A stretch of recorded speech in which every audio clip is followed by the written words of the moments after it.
Hello guys! Hello Gemini! Welcome dito sa aking channel, Kapalaran 888 Gemini.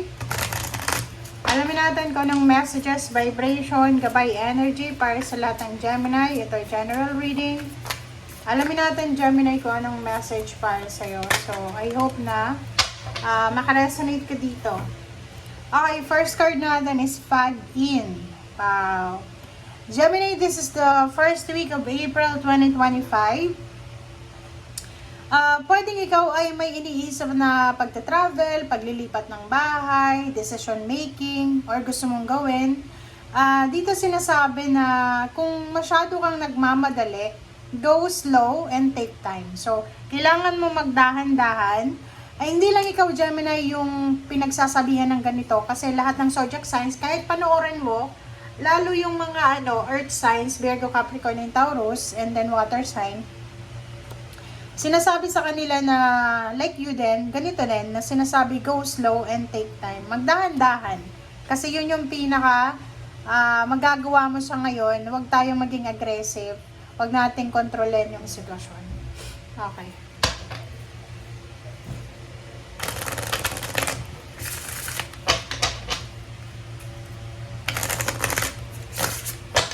Okay. So, next deck na tayo. Tingnan natin kung anong message. Okay, first two cards from the second deck is first chakra Archangel Michael and then contract number 6. Si Archangel Michael is number 8 and number 6 yung contract. Contract is all about justice, all about balance, all about security, all about stability. Okay. So, nakikita ko sa'yo dito, pwedeng may contract na ino-offer or i-offer sa yung universe by the end of the week. So, parang sinasabi sa'yo dito na may parang papeles na kailangan kang pirmahan or may kailangan kang gawin na ayusin, parang ganon. So, dito sinasabi, wag kang masyadong magpanic, mag-alala kasi naandito si First Chakra Archangel Michael para bigyan ka ng proteksyon, bigyan ka ng parang guidance sa kontrata na ito na pipirmahan mo or sa kung ano man na action na gagawin mo. Okay.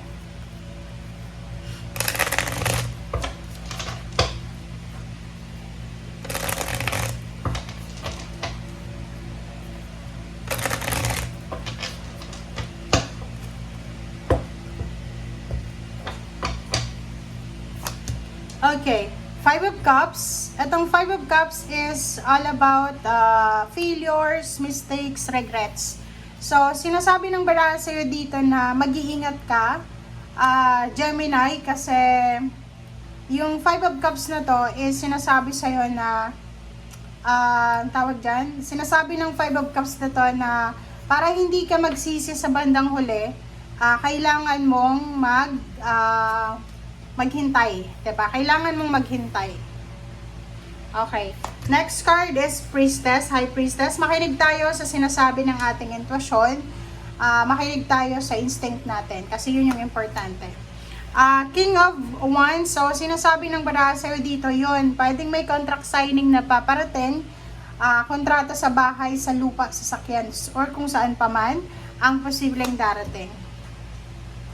Seven of Wands, and then Judgment. So, nakikita ko sa'yo dito, isang desisyon ang kailangan mong gawin or isang desisyon ang kailangan mong pag-isipan.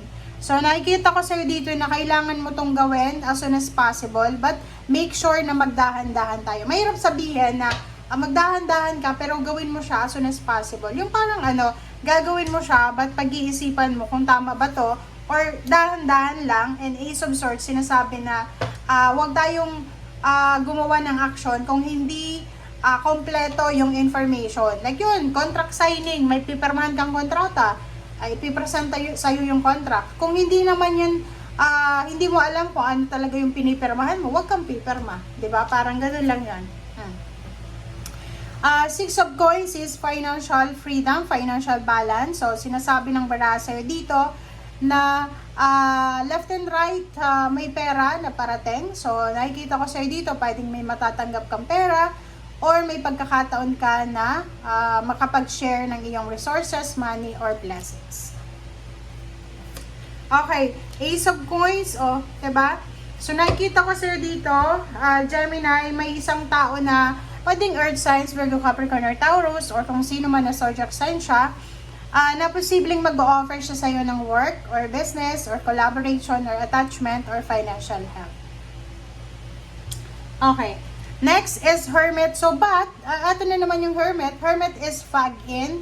So, sinasabi sa'yo na mag-isip tayo. Pag-isipan natin ng mabuti ang mga decision making na gagawin natin. Okay? Four of Swords, and as much as possible sa linggong ito, prioritize your rest and relaxation. Prioritize your health. Magpahinga kung kinakailangan. Mag-reflect, mag-pray, mag-manifest. Yun yung pinaka-importante sa ngayon. Okay, next card is the Moon. Wag na wag kang matatakot sa kung ano yung mga kinakatakutan mo. Kasi pag natakot ka, doon papasok yung mawawalan ka ng pag-asa, mawawalan ka ng focus, ang interest. Dito sinasabi na, dahan-dahan lang tayo. Okay? And Page of Cups, sinasabi na, sa near future mo, maybe months from now, years from now, or weeks from now, maraming emotional offers like love life, friendship, family life, acquaintance, ang posibleng papasok sa buhay mo.